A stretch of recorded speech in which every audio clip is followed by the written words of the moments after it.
Genetic data. If this is the right panel that you want to come in, that you want to watch, come on in, take your seat. We'll be getting started.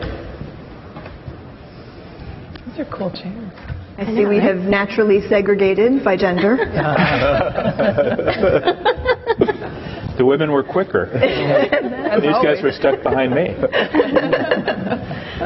All right, so we are just going to dive in. My name is Meredith Salisbury. I work with a life science communication company called BioScribe, and I'm also with Techonomy Bio. It is a pleasure to be here with my fabulous panel, and we're going to have what I'm hoping it will be a very lively debate about ownership and access and other issues about your genetic data. And this is not scientific. This is going to be what you need to know as consumers. So I will just go down. All of these people have great bios that are on the Techonomy website. I encourage you to look at them. I'm going to focus on why they're here today. So Linda Avey, in a past life, was the co-founder of 23andMe, is currently working with We Are Curious. She has spent several years really focusing on getting consumers direct access to their data. Alyssa Levin is at the Icahn School of Medicine at Mount Sinai, and is a genetic counselor, one of the rock stars in a very small field. So she's going to talk to us about how people who are actually trained to interpret this data look at the world. Hank Greeley from Stanford is here to be our word of caution and reason, which he may not have known until right now. That's quite a challenge. Matt Wilsey is with the Grace Wilsey Foundation, and he's here because as a parent, he tracked down his daughter's ultra-rare genetic disease. And when I say ultra-rare, I mean he has spent a few years now going around the world identifying people with this disease, and you can count them with your fingers and toes. Right. And Ajay Royuru from IBM has worked with the National Geographic Project and really focuses on privacy and security of this data and what you can do. So we're going to dive into access. There are a lot of debates right now in biomedicine about consumer access to genetic data. And the spectrum is, people should be able to get their genome sequenced or a test or anything and just get whatever access they want. To the other end, which is very regulated, and you shouldn't be able to see any of this data without a medical professional guiding you and interpreting it for you. And actually, right before we dive into that, just by show of hands, how many people here have had their genome sequenced? Anyone? Okay, good. Very cool. How many people would like to get their genome sequenced? Okay, excellent. You're in the right room. And then how many of you have any kind of genetic data, either from a clinical genetic test or a consumer genetics test? Okay. Very good. Very good. That gives us a sense of who the audience is. So Linda, I'd like to start with you on the access issues, since you are so strongly on the direct access side. Right. Tell me a little bit about why people should be able to get their data on their own and why there should not be an intermediary. Well, part of it is just it's sort of, I think it's just logical that people want to learn about themselves, and they should have the right to be able to do that. And I think done in a careful way and a responsible way, where you're making access to the right people who can help navigate questions that you might have. But that first phase of deciding, I really want to do this, and I want to have, I want to be able to do this without having to go through my physician. I think that, that just should be a right that we all have. I don't think they should be the guardians of that information. And I think that there are other channels, and, certainly that was the idea for 23andMe, was that, if you can provide this interface to help people start to learn about what this all means. We're still really kind of in the early days of truly understanding what is going on in the genetics research world, and to be able to provide an interface into that that goes beyond what you might read in the New York Times. This is something that gives you a little bit deeper understanding. But I think there's often this sort of knee-jerk reaction that people can't understand this, and that was we really wanted to challenge that, to say, that's if you put it in the proper context, and you you really do your work on building an interface that people can navigate, we felt like that was, it's very doable. So, having conversations with physicians, when you kind of positioned it to them that, okay, if this is going to have to come through you, then that means you're going to be responsible for the delivery of that information, and you're suddenly going to be put into that position of having to be the explainer of it all. And so I think in looking at it that way, and certainly, with genetic counselors there aren't, like you said, it's a small community of people, but, the other thing that we learned at 23andMe is that a lot of people would get their data back and they'd be like, this is so boring. I didn't learn anything that interesting, right? And so for them, they kind of read through the reports and got through it, and it was like, fine, move on, and there wasn't really that need they didn't have a lot of questions that came out of it. So to have a person situated at the right time, if those questions come up, that was really what we were striving for.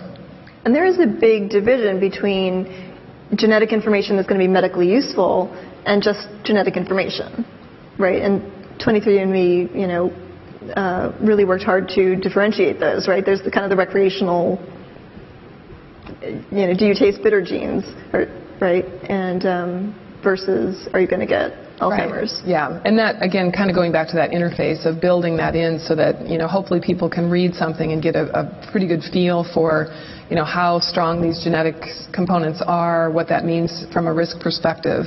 And then that's, we really thought long and hard about how to sort of show, whether something is really solid genetically or if it's just a new research discovery. So that was where the 4, 3, 2, and 1 star reports came from, just to try to give, because a lot of times the media would report on a discovery, but people typically in even science journalists wouldn't necessarily go into the actual paper, read how big the patient population was and what the statistics are behind that that particular finding. And so that was something that we felt like if we can put it out there, regardless of whether it's a new discovery, an old discovery, a really, one that's really solid or something that's, early on, as long as you explain it in that light, then, hopefully people can understand that. Great. I'm going to jump around, and I've told all of the panelists to just ignore me and question each other and have their own. So I fully expect to lose control of this discussion in about 2 minutes. But Matt, just you and I were talking the other day about trends in access. So not what it should be, but what it is, when you experience it through the medical world. So tell us a little bit about getting the genetic information for your daughter and what you've seen. Yeah, and I think, our story, we were so early before whole exome or whole genome was even really available to a patient or to a family that's trying to find something for a loved one. And initially we had said, hey, look, we want to do whole genome sequencing. We had struck out for almost 3 years trying to identify what was going on in my daughter Grace. And the clinicians basically came back and said, there's going to be very little that we'll be able to decipher from this. There's just so much information. And being a former tech entrepreneur, I knew that I wanted all the data. I wasn't sure what I was going to do with it, but I knew over time it was going to be useful. And if we weren't able to identify what was going on at the start, we would be able to identify it in the coming years as the search capabilities became better and more efficient. Basically, the more you put into it, the better the output is. And we were very, very fortunate with the people that we selected to do our sequencing. We worked with Mike Snyder at Stanford, with Richard Gibbs and Huda Zogby at Baylor, and with Eric Lander at Broad. So these were sort of the cream of the crop. And because they had really never done this before, it was almost like we had gotten in before the door had closed. And so we actually would be in the meetings with each of those PIs and the bioinformatics experts like Atul Butte, or the clinical experts like Greg Enns and Bill Cragen at Baylor. And we would literally go through the variants one by one. Of course, they had sifted it out to a reasonable number that we could tackle. But, does Grace have this? Does she have that? Is there a family history of diabetes? Is there different things that they could pick out, different clues? And based off of that, we whittled the list down. What was really fascinating was to have a seat at the table. And it wasn't just an observer seat. We were actually active participants in the discussion. And because of that, we were able to identify a novel disease that had never been really found in humans before. There was one other case reported by Duke, but for the most part, this was a completely new disease that would never have happened without that open collaboration between the research geneticists, the clinicians, the bioinformatics experts, and the patient or family. And since that time, I've really kind of noticed a disturbing trend, which is a lot of these centers are not telling patients and families what they are finding, and that has a material impact on their lives, but then also family planning. So families think that they might have a de novo mutation. They've been searching for sometimes 10 plus years, and they don't know what caused maybe their first child's problem. They had 2 other healthy kids. They think it's de novo. Some of these medical centers give you the inkling that it is de novo, and they go out and have another child that actually has the rare disease yet again. And just having been in the rare disease community now for about 5.5 years, this is happening more and more often, where these centers aren't telling information, and there's not really an action from that outside of warning sign, this probably isn't de novo, think about that when you're doing family planning, or think about that when you're considering a treatment. And so it's almost like the lawyers have gotten involved in some of these centers that have really done a disservice ultimately to the do no harm mantra, which I think works in 2 different directions. So Hank, tell us a little bit about that. Have the lawyers gotten involved? Is that what we're seeing? A little bit. We tend to get involved wherever there's money. And even when there isn't, when there's money to protect, as there often is for academic and other medical centers. And I think your story is disturbing to me, because at the research, diagnostic odyssey, mystery kid level, I don't think the lawyers should be involved in limiting what kind of information comes through. I do think that in the more consumer context, not necessarily the lawyers, but somebody should be involved in limiting what information comes through. I'm an academic. My bias is information is good, more information is better.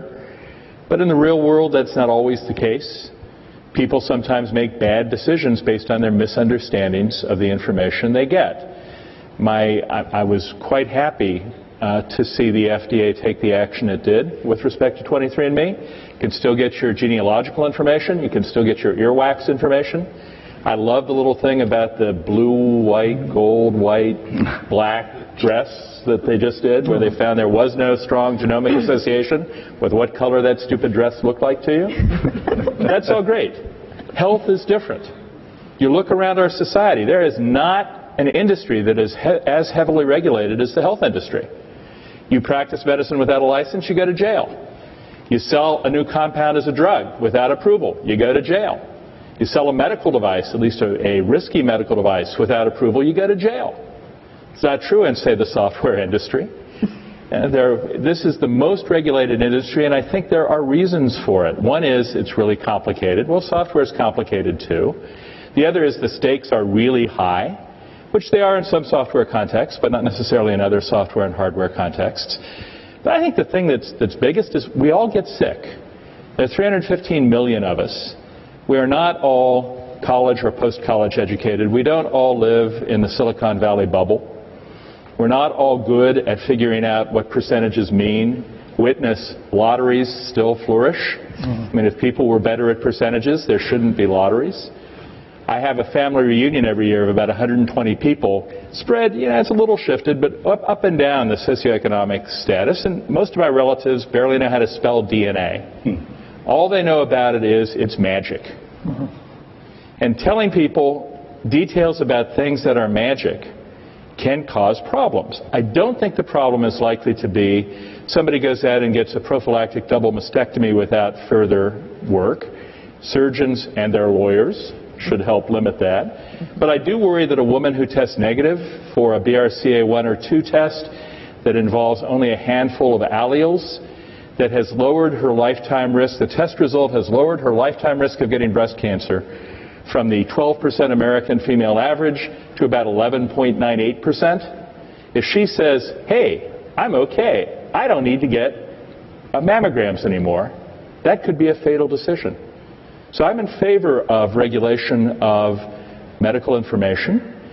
in a complicated way. I was very happy also with what the FDA did recently with 23andMe. They approved its application to test for a rare autosomal recessive disorder called Bloom syndrome. They're not actually testing for the disease. It's pretty obvious when a kid has it, but they're testing for carriers, so two people will know that they have a chance of having a child with the syndrome. They said, first, the science on this is really strong. We understand what's causing it. We understand Bloom syndrome pretty well. This isn't just SNP-chip association stuff. This is solid science. Second, we think in the carrier testing context, just like over-the-counter drugs, just like aspirin or just like a home pregnancy test, the company has convinced us that customers will understand this well enough to make good use of it. They'll know when to use it. They'll know what it means. They'll know when to stop using it, stop relying on it. The OTC, over-the-counter standard. I think that makes sense. Otherwise, we risk across the whole population, not necessarily across the several 100,000 people who've signed up for 23andMe, the enthusiasts and the early adopters. But across the whole population, we risk doing some significant harm. And so, Alyssa, I want to bring you in. You were trained in a profession that, by definition, is supposed to be inserted between people and their results. Yet you also work for an organization where getting data to people is really important. So tell me how you feel about this, and also about the limitations you see for genetic counselors who make the decision not to reveal all of the results of what they get back. So, yeah, as a genetic counselor, we're really highly trained in not just the science and the medical genetics side, but also the bioethics. And I spent years working in academic medical centers and traditional practices and kept coming across frustrations with the way people were getting information about what's going on in their family or not getting information about what's going on in their family. And it was really frustrating, and hearing over and over again how patients just wanted access to their information. They wanted to be proactive. You know, I want to know about my health risks. I want to know how to be proactive and preventative, is really sort of why I shifted from working in that more traditional setting to working in the direct-to-consumer world and personal genetic testing world. And you know, what I have really tried to bring into that sphere is an element of how can we do this responsibly. And so what I've done in a couple different scenarios is trying to create a genetic counseling support network for people going through direct-to-consumer, direct-access genetic testing. And this has just been a fascinating process, because what you know from working in rare disease genetics and other scenarios is that a lot of these individuals are really resilient. You know, people can handle information and seek it out. And now, you know, there's a lot of different, to Hank's point, I think socioeconomic access questions that I think we need to address. But being able to pair the delivery of genetic information with somebody who is professionally qualified to help you navigate what that means, I think is absolutely critical to the responsible and successful integration of this. And part of that is because most physicians are not familiar with genetic information. It's this huge gap. They don't understand the value. It's a liability issue to them. People walk in with their results from 23andMe or Navigenics or wherever they've gotten, and most physicians, and I know this from experience, just say, well, that's meaningless. You know, we don't know what to do with that. Just don't worry about it. And so that doesn't do anybody a service, because we really want to empower patients, and there is a lot of valuable data. But I think that taking a little bit of a step back, you know, as a genetic counselor, the biggest, most critical issue to me is pre-test education, expectation setting, and consenting. And I think that we can do a much better job. And, you know, we're rooted here in Silicon Valley right now, and we need to marry technology and all of the potentials of technology around education and personalizing the pre-test education experience, right? What are you going to get out of this? Is this research-grade information? Is this clinical-grade information? Is this something you can actually use to make decisions in your healthcare? Is this something that's really just more fun that you can play with and stick into databases that other researchers are using? This is not something that I think is obvious to most consumers, and there's a real danger if you don't make that clear distinction. And I think there's equally a huge value if you understand why somebody is coming into doing genetic testing. Like, what are the motivations? Everybody comes in with their own reason. And so having worked with a personal genetic testing company where we were offering dozens and dozens of different results and health risks, you get on the phone and speak with somebody and say, so why is it that you did this testing? What were you hoping to find?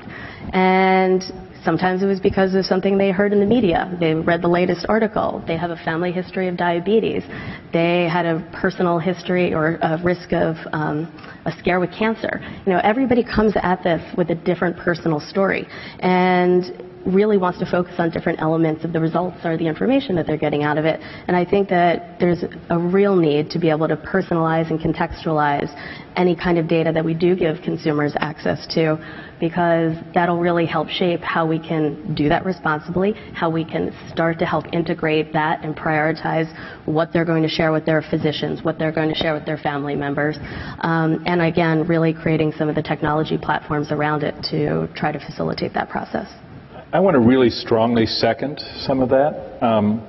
I think that we are going to have a real hard time figuring out how to explain this stuff, both before the test and after the test, to normal people, or even maybe below normal people. We're going to have a hard time teaching them how to do it, and there just aren't enough genetic counselors. There are 3,000, under 3,000 in North America. There aren't enough doctors who understand this stuff well. I hope we can always keep some personal contact, but I think we need web-based, video-based. I think we need the video game folks in it. We need Hollywood in it. We need a lot of effort at how to explain this stuff to real people, both before they get tested and after they get tested, in an effort to minimize the kinds of misunderstandings that can lead to tragedy. And I have to say that just to follow on to that, part of what has been really exciting to me, coming from working in industry over 10 years in this space to going and working in an academic medical center again, is that this is exactly what we're trying to focus on. And we are trying to bring in a more responsible but innovative way, how you can digitize or create some more electronic genetic counseling features. And so it's really an amazing place to be when you see the marriage of some of the industry and the academic sectors coming together. And by the way, I think 23andMe did it really the best job I'd seen of just a web interface explanation. And it's not often I say nice things about 23andMe. Gosh, I believe now. I'm happy. No, but I was just going to say that's, the inserting of videos, and when you can do it in a very personalized way.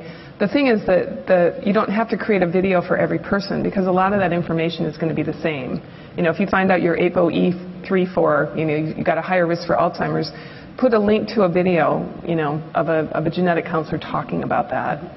And we've actually found through some of the work that we had done is that people actually preferred a video because they could back it up. Mm-hmm. They'd be embarrassed to say, could you explain that 5 more times?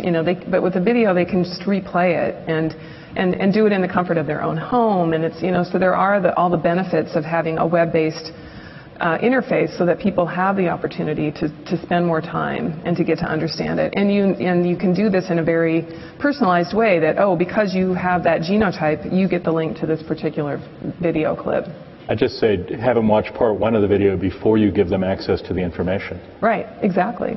And so they don't get access until they've seen the video that sets them up for it, and then they can get the video to follow up on their particular genotype. Exactly, yep. So I want to shift gears a bit to privacy of this information, because we're all very excited about getting it, and then once you have it and you can't protect it, what happens then? And Ajay, in your session this morning, you made a great point about the identifiability of this data. Do you want to comment on that? Yeah. So first, I think this notion of if the sample came from me, I ought to have the information. I may be pushing it a little bit with respect to the other panelists here, but it came from me. If I want to know it, don't prevent me from knowing it. Amen. Okay? And absolutely. If I choose not to know it, then don't put it in my face. So you got to respect that part also, right? So it just goes to the title of this session. Who owns it? Mm-hmm. The sample originated from me. I have a claim to knowing what came out of that sample, and I will decide what I want to know out of it. Do I want it to be identifiable? Do I want it to come back to me? Or you just take it and mix it up, aggregate it with everybody else's, do whatever you choose, don't bother me. But that sort of decision should be left to me, right? And that's sort of part of the informed consent process. If you inform me that these are the choices available to me, and what are the consequences of making any of these choices, then to the best extent possible, I will make that informed decision. And I should then be given also the ability to change it. Some changes would be possible, so anonymizing after the identity has been revealed would be impossible. But going the other way, which is I initially consented to not be re-identified. But then I encounter a situation either with myself or my family where I say, you know what? That stuff that I gave my sample to, I want that information coming back to me. Mm-hmm. So if I'm given that option of being able to re-identify myself into that study, or as long as there is a pointer that is kept, they can use that pointer to come back to me. I should have the ability to change my consent, right? Then I think it's very participatory. It's not forced on anyone. So that's sort of on the consent side. On privacy, I feel that we are being very binary in whether information is private or not private, whether we consent for some use or no consent at all. I've actually not seen, I've consented for a few studies, I have not seen a consent form that says these are the grades of consent that you can provide. It's usually presented as checkbox, yes, no. Mm-hmm. You consent, and you've already taken the trouble of going to the clinician or have been introduced to that study or whatever, or you've bought the kit already, and now what? If the choice is between yes and no, mm-hmm. I'm going with yes. I have no choice really, right? Mm-hmm. So I want to flip this into, give me the more nuanced way in which I can be informed and I consent to it, and that includes consent on how much of this information gets disclosed and to who else. That's the privacy part, right? So, if there is an extremely rare genetic variation that's identifiably, not identifiably, but is unique enough that there are a handful of people on the planet, I don't need to know more than that one SNP, mm-hmm. Right? I know that one SNP and maybe gender or something, and I've identified the person. So this notion of identifiability should not be binary in my view. Right. We should have... for people who don't know what a SNP is, so we're talking about a single genetic variant, right, that could identify you from anyone else in the population, right, essentially. Or on the other hand, I could have a genetic variation that marks me in an extremely large group of 10 million people. Then the fact that actually I have that doesn't mark me, it reduces the population size from 7 billion to 10 million. But that hasn't really compromised my privacy to a remarkable degree. But so every such genetic data element, my premise is that must be accompanied with some such measure of identifiability. And I'm not trying to actually address how we would do it. That is, I think, still an open technical challenge. I haven't seen elegant solutions to that yet. But I believe as technologists, this is something that is addressable. Because the opportunity for attendees, right? Yeah. Opportunity for this club. Exactly. Right. So if identifiability is something that we can measure, then I can consent for others to use my data only to the extent of my comfort of identifiability. Okay? So I'm giving you consent, but you don't have the consent to actually come back and put my name against it. As long as I'm 1 in 10 million, do whatever you want. But if I'm 1 in 5, come ask me before you can do anything with that data, right? And that's the degree of consent I want to provide. If I have a measure of identifiability, there'll be all these applications that will come out of it. It's almost like a control panel where you can turn on and off levers for certain access and let the individual make that decision. Yeah. I want to share this with, NIH, but I don't want to share this with, pick your medical center of choice. Right. And I'll make another point actually about privacy, which is what I consider to be consented by me need not be consented by my sibling. Mm-hmm. and my sibling or my very close family, automatically their information is getting revealed. So I go to 23andMe or I go to Genographic and I type myself and I say, hey, wait a second, I'm so and so. And guess what? I've identified all my close family members, whether they like it or not. And that actually has compromised their privacy, you see. So this actually is a responsibility that the participants have to take. And I've not seen informed consent process actually educating people well on this issue. So people go blog about, hey, I got tested, I have this and that. But guess what? That actually has revealed so much about your close family members. Okay. Right. And so, Ajay, you keep calling it my data. And one of the reasons we're in this room is to talk about ownership of the data. Is it my data, or is it, do I have a kind of a weaker claim than I think? And so I want Hank to help us really think through this process. So we're not talking about the genetic material, my arm is my arm and you can't have it, but the genetic data, right? Because in almost every case, some other company has to generate that data for us, right? So who has the claim on the data? Do I have the claim because it came from my cells, or do they have the claim because they actually generated the data and generated the interpretation of it? So, Hank, where do you stand here? Straightforward answer, yes, no, and maybe, all at the same time. There is no clear answer to this. And, even with the materials, the reason I'm carrying this is tomorrow morning at 7:30 I'm getting a new left hip. I'm going to be very happy to see this left hip go. This left hip has served me well until recently, but it's past its sell-by date. This is my left hip. You can't take it out of me without my permission. I asked the surgeon, could I, he's going to cut off the top of it, could I get that, the femoral head of my hip and put it in a jar? And I could hear him over email laughing at me. No, of course not. Even things that are clearly ours in one context become medical waste, and we're not allowed to have them in another context. Ownership, I teach first-year property students, among other things, first-year law students property, and one of the biggest things we do is try to point out how tricky the concept of property and ownership is. Ownership isn't a nice single state. I own my car, but I'm not allowed to drive it more than 65 miles an hour in theory, 80 so on 280, but on a good day. But ownership has lots of limitations. The dominant metaphor for ownership in American law in the last 100 years has been the bundle of sticks. That it's a bunch of separate rights and duties, and they get over a certain size, and we say you own it.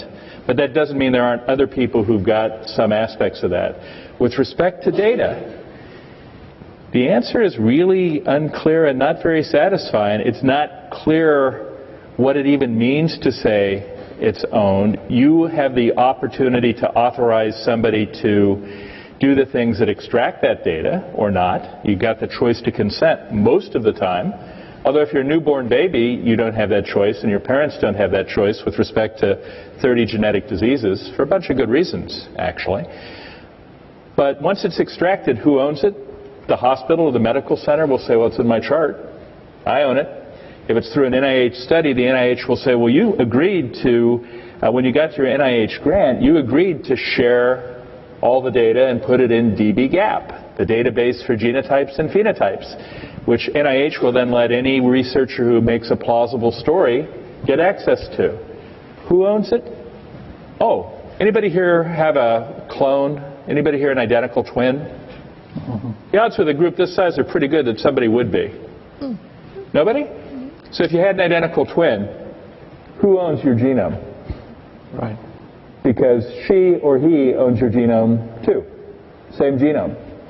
As well as the fact that all of your sibs, parents, and children own half your genome. So it's not just ownership is tricky, but my is tricky. And the answer right now is once somebody has gotten it and analyzed it, ownership of that data is very much up for grabs. I'd say the best arguments, and they're not very good arguments, are contract-based arguments based on the consent forms, except that most universities and researchers and doctors take the position that consent forms aren't actually contracts. You have to do what you promised, but they don't have to do what they promised. So the answer is really obscure. yes, no, and maybe. Excellent. And I specialize in taking the confusion to a whole deeper level.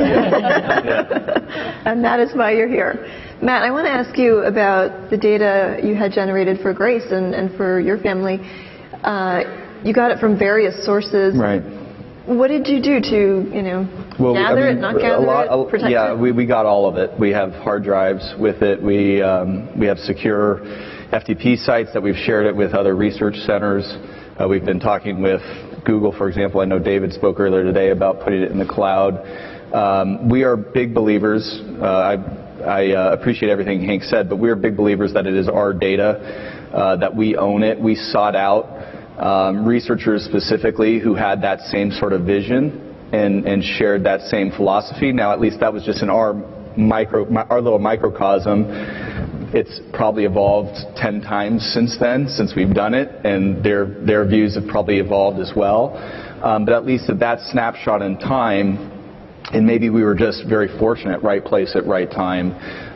But they have been incredibly open and accommodating with the data. And if a new researcher comes in, I will call Mike Snyder and say, Mike, can you please prepare a hard drive and send it to this person for me? Absolutely, and they do it. And I guess this also goes to the nature of being an ultra-rare genetic disease where there's only 30 identified cases in the world. This is, really, really rare. A rare disease is anything that affects 200,000 Americans or less. And that's a lot of people.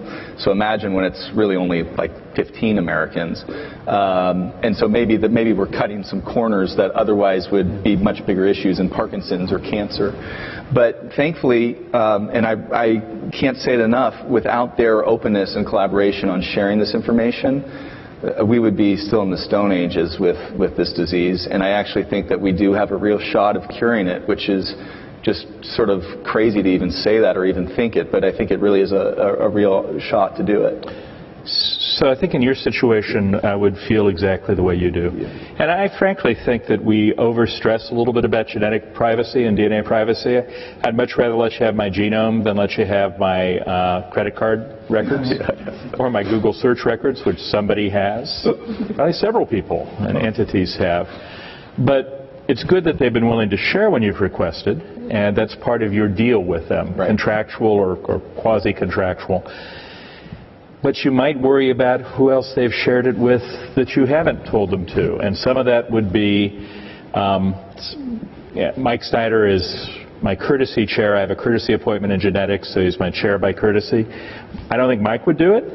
But if there's a postdoc or a grad student in his lab who's worked with that data and then gets a job someplace else, that data is probably going off with that person. And then from that lab, where it goes, controlling, as we all know, controlling data is really hard. Slippery slope. And Hank's absolutely right, because we do worry about that, where, you want to at least know who has their hands on it, and you can even extrapolate that further where people are now deriving iPSCs, so stem cells that we heard about earlier. We're making different tissue. We're sending fibroblasts, which is skin tissue. We're sending liver places. I mean, it is like wildfire. It's all over the place, and quite frankly, it's hard to manage all that or even know who has their hands on it at any given time.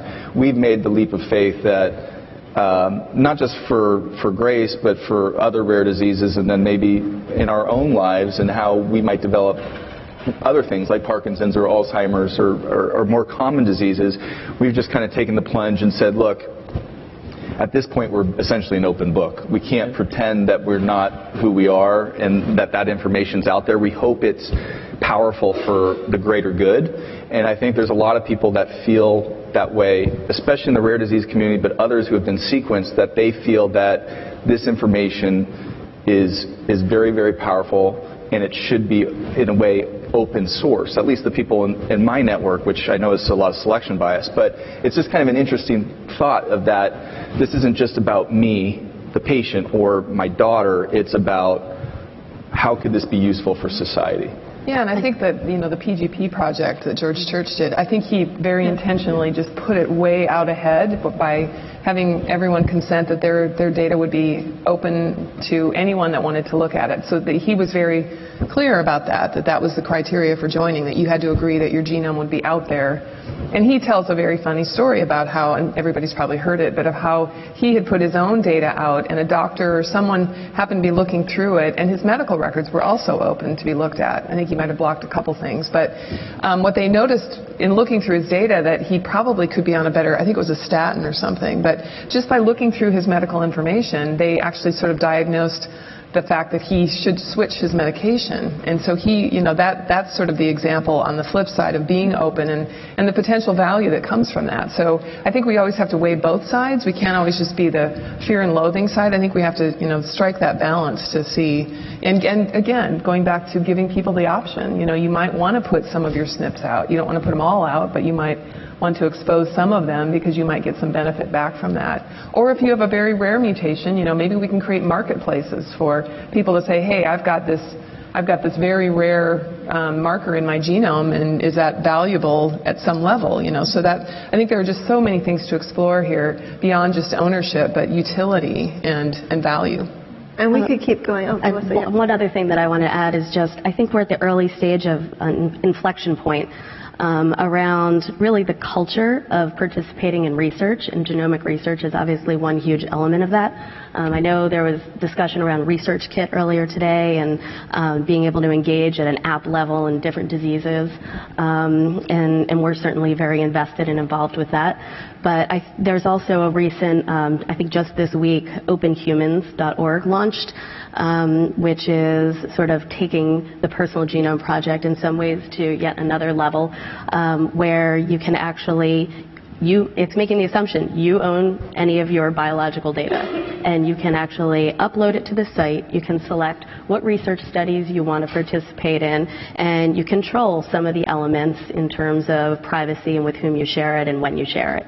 And I think this is just, again, a snapshot of a direction we're going. And again, this is focused on research information and not necessarily clinical information.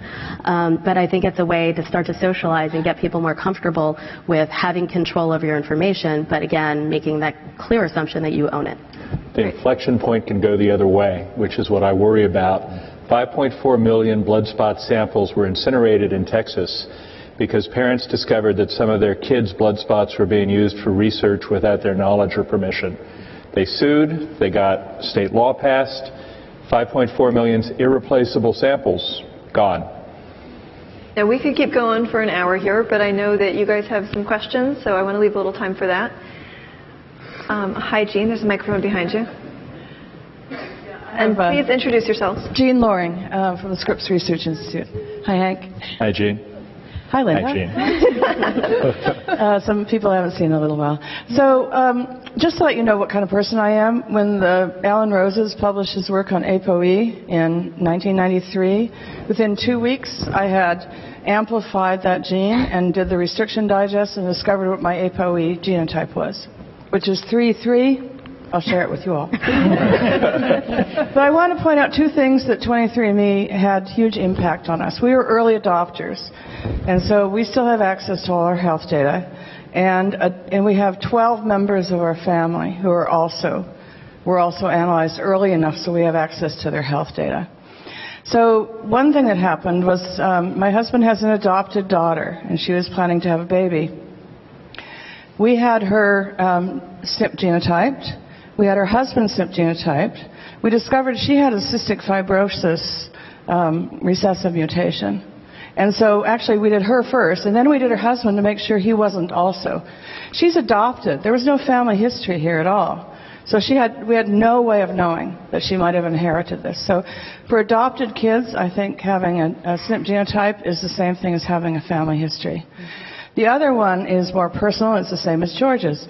So I found out from 23andMe that I have 2 of the variants that are associated with the really awful side effect of taking statins, which is very common in Europeans. So when my doctor said I should take statins because my cholesterol had got up high enough, I said, well, I'm not really sure about this. This doesn't seem like a good idea.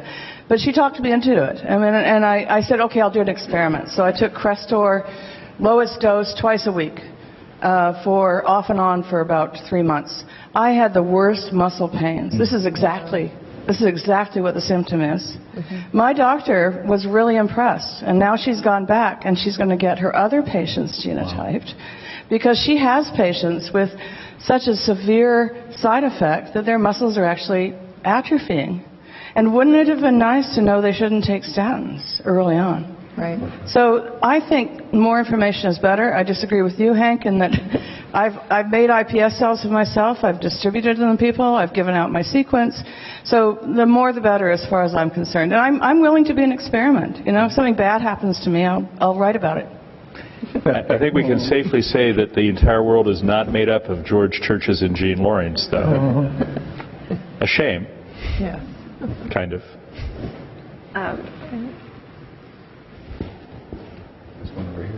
Meredith, this one here. Yeah, there's a... Speak loud, we can repeat your question. Let's see. Hold on just one second, we'll get the microphone to you. Yep. Hi, Nimai Parak, Bell Labs Technologies.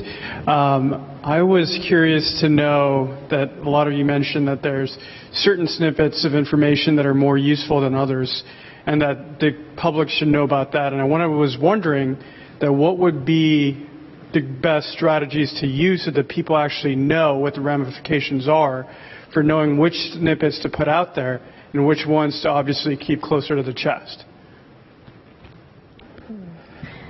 Yeah, I think that there's a lot of debate amongst people who are, in my profession, in the medical genetics world.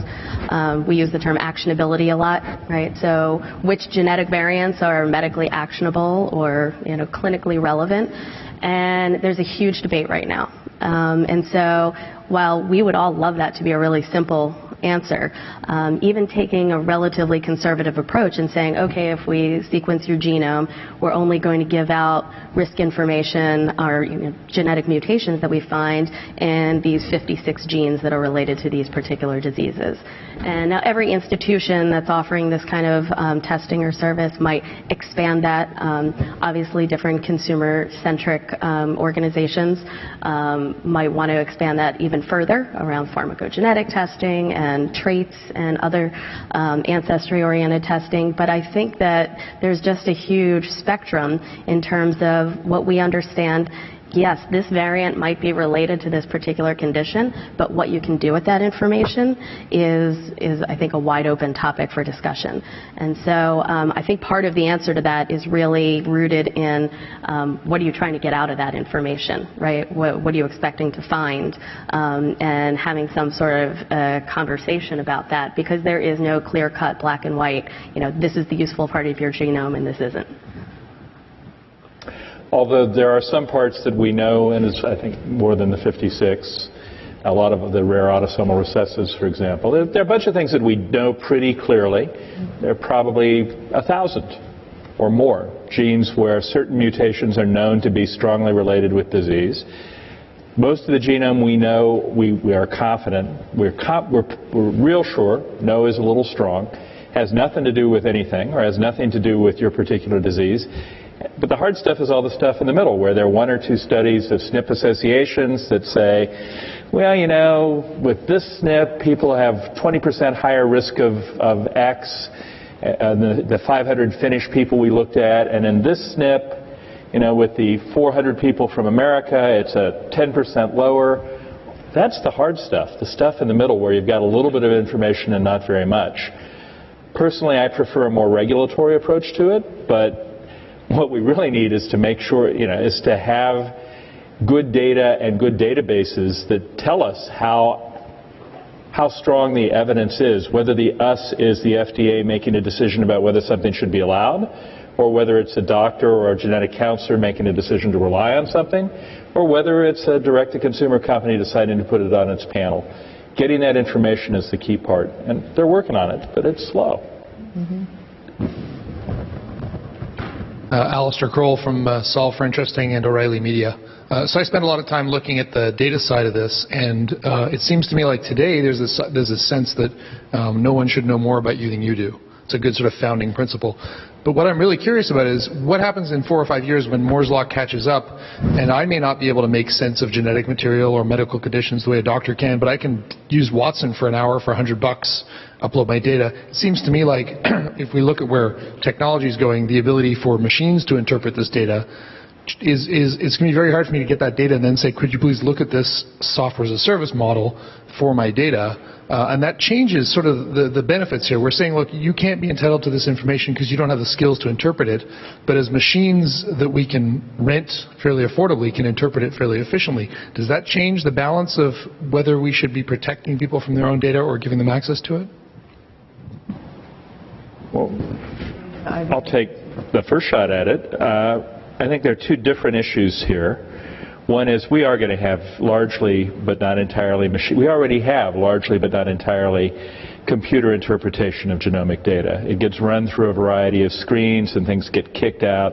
Most stuff then gets curated ultimately by a real human being, but a lot of the initial decisions are made by software. That will get better. It'll be a long time before it's really good, because our underlying data isn't very good, and garbage in, garbage out is one of the few computer things I remember from my computer science class 40-some years ago. It's still true, I think. So I think that will help with the interpretation. You'll probably, at least for a long time, want some qualified human in there to confirm it for everything but the most obvious. But the real thing that I worry about isn't that individuals won't understand that ACGT in this particular location is associated with that disease, but they won't necessarily have a good understanding of what that means for them and what they should do.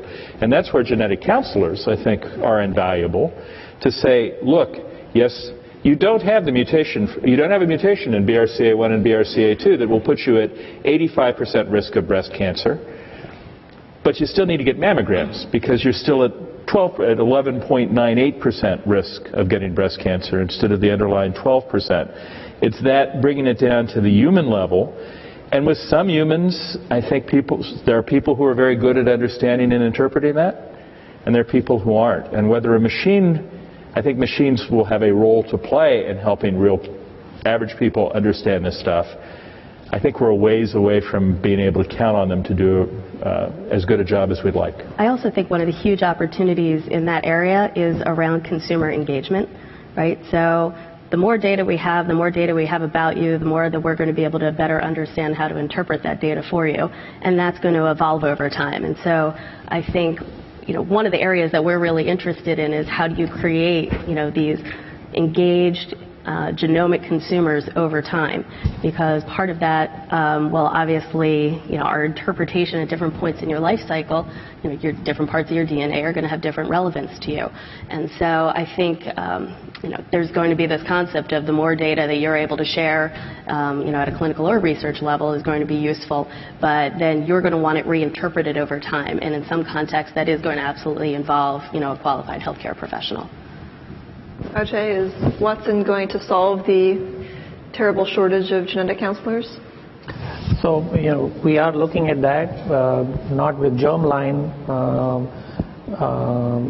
mutations at this point, but really somatic mutations in cancers, which, cancer is a progressive disease. So later stage of cancer, you actually have extremely large variation files that describe lots and lots, thousands and thousands of mutations. So it is an interpretation challenge to translate all that raw genomic changes in the cancer biopsy to what is the actionable insight. Through mechanism of action, through if there are drugs that are possible for this patient, which of them have what sort of outcome in patients who have the following genomic mutations as well. So that sort of is an interpretation challenge, and we think of Watson as a cognitive assistant that can assist in doing this task, bring the attributes of comprehensive knowledge, transparency to the decision making or decision support, and actually do that in an extremely short period of time. This actually is a task that genetic counselors and clinical oncologists are highly skilled at doing, but we don't have enough of them to treat all the cancer patients with the speed and rigor that we need to. But I would challenge that even if you had enough genetic counselors to do that kind of analytics, why would you have a person doing that? You know, I mean, that's just, we have computers, that's what we should be using them for. And it's a combination of the computer spitting out, you know, after crunching all the numbers, comparing your tumor against all the tumor database.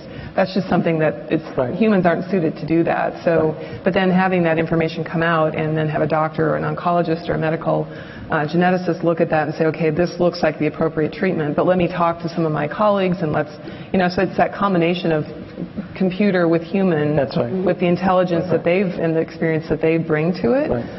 But yeah, I think there's so much hope for a Watson-like system. And then having the doctor, the counselor, explain it to the patient. Right, exactly. And what the options are and what the odds are. Exactly. Right. In this precision oncology context, the way we are implementing it, Watson does the cognitive analysis, presents a report, which is primarily consumed by the molecular tumor board. So that's a panel of experts who can digest that information, contextualize it, and interpret it for the patient. They're actually not talking to the patient directly. They're providing that molecular tumor board is typically providing that as an advisory help to the clinician who then talks to the patient. So you're like 2 steps removed from the patient, and all of this is actually a way to distill the information, which is very vast, but distill it into more and more actionable insight. Great, so we got to move on to the next question. I know you're out of time, but so maybe I'll make the question simple. It seems to me very naive to say those are my data. The issue isn't about the data, it's about claims. Different than the claim you talked about, Meredith. It's a claim that your data is associated with a higher risk or a lower risk. That's when the regulators get involved. And so this recent experience with 23andMe having a rare genetic disorder that got a claim, my question is about scalability. If you have 500 things or 1,000 things you'd like a claim for as a consumer genetics company, do any of the panel members know of a concept that makes those claims scalable? It's going to be a problem. Yeah, and FDA knows it's a problem. FDA put out a draft guidance on what are called laboratory-developed tests, which include most but not all genetic tests, and expressly didn't include direct-to-consumer tests. They got lots and lots of feedback. We don't know whether they're going to put out another draft guidance, whether they're going to go forward to something final, whether they're going to scrap the whole idea. But a big issue for them is how much information will it take before we feel confident that this genomic variation is in fact strongly associated with this disease or drug response or whatever. Nobody, I think, believes it's going to require clinical trials. That's just a complete non-starter. How much less than that? What kind of showing you have to make? Some sort of peer-reviewed literature showing, I think, is where they're likely to end up. But how much of the peer-reviewed literature and who interprets it and how? Those are going to be really hard questions that they'll be dealing with for a while. Or they won't. They'll just say, we're not going to deal with it, and it goes back to whatever anybody wants to claim. Great. All right, we've got to wrap it up. I just have one more question for the panel, and I'm only going to let them have one-word answers. Okay. Right now, in this moment today, would your only options are yes or no. Would you recommend that the average consumer gets his or her genome sequenced? No-brainer, yes. No. No. Yes. Not whole genome, no. All right. Well, please join me in thanking our great panel, and we'll move on.